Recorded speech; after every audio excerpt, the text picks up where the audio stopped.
नौजवान और बड़े साथियों, आज विद्याधर आगार का जो सम्मेलन हो रहा है वो आज का समय देश का किन कठिन परिस्थितियों में आज हर संस्था के लिए ही एक बहुत भारी नुकसान उठाने वाला समय आ गया है। ऐसे सम्मेलन में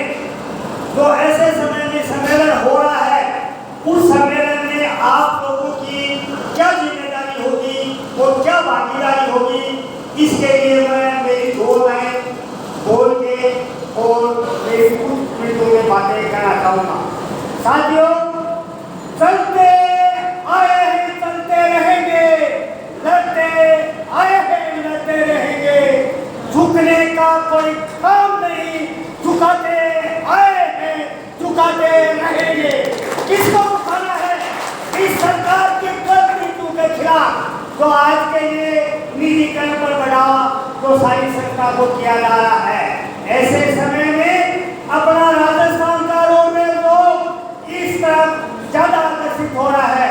यादव साहब कह रहे थे पहले इतनी बस थी, इतने 22,000 कर्मचारी थे, आज के टाइम आगे से भी कम रहेंगे, 10,000 कर्मचारी रहेंगे, 12-12, 16-16 घंटे काम लिया जाता है। किसी भी परिस्थिति में कर्मचारी छुट्टी मांगता है तो उसको घर में मौत हुई हो तो कहते हैं कि एक चक्कर लगा के हो, आपको फिर छुट्टी दी जाएगी। ऐसे समय में सब आप सब लोगों की जिम्मेदारी होती है कि इस सम्मेलन के माध्यम से हमारे रोडवेज प्रशासन एमडी को ये जाना चाहिए कि विद्याधर के जो नागरिक, विद्याधर के जो कर्मचारी हैं वो जातियों के खिलाफ खड़े हुए हैं। ऐसी स्थिति के अंदर आप लोगों का जो सम्मेलन हो रहा है, मैं ये कहना चाहूंगा, एमएल यादव साहब कह रहे थे आज देश का मुख्य न्यायाधीश जब उनकी सोच ये है, उनकी विचारधारा ये है, जो मजबूर संगठन जो भी एनजीओ है उनके लिए कानून जो परिधि बता रहा है, उसमें इन कठिन परिस्थितियों में आप लोगों को सबको एकता के साथ मजबूती के साथ जीने के लिए आपको लड़ना होगा और लड़ने के लिए आपको जीना होगा।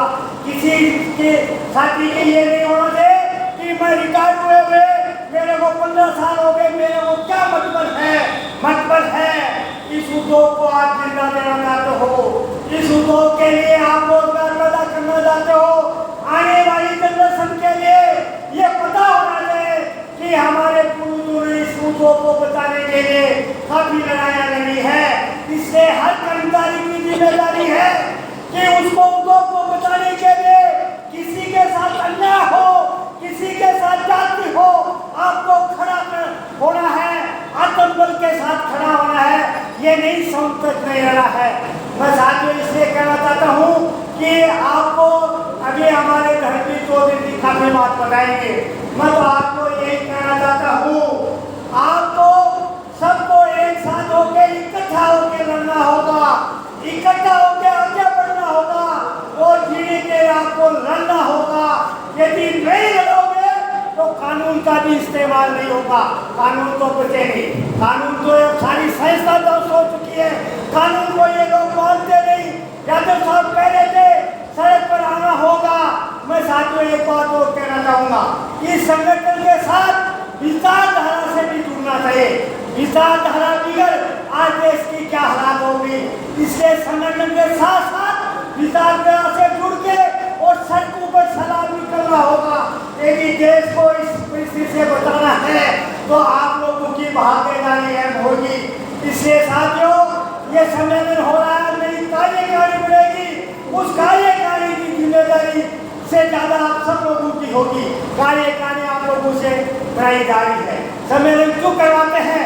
आपका 5 साल से सम्मेलन हो रहा है। सम्मेलन का मतलब ये है कि आप में काफी टाइम से शिथिलता आएगी, उस शिथिलता को सक्रिय करने के लिए सम्मेलन आप लोग करा रहे हो।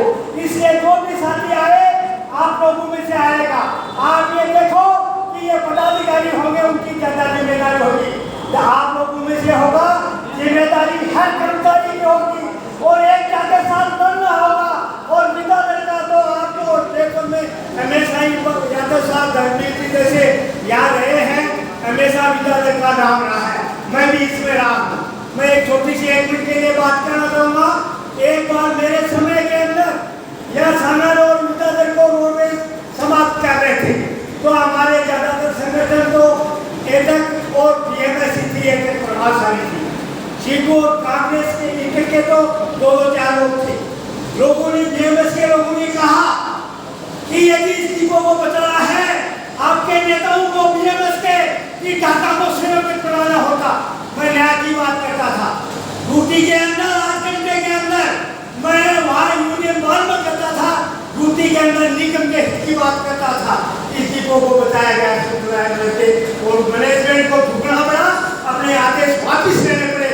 वही बात करते हुए आप लोगों को इसको जयपुर के अंदर विकासन को सीओ मोड रखना है, तो आप लोगों की एकता मजबूत करनी होगी और एकता के साथ बढ़ना होगा।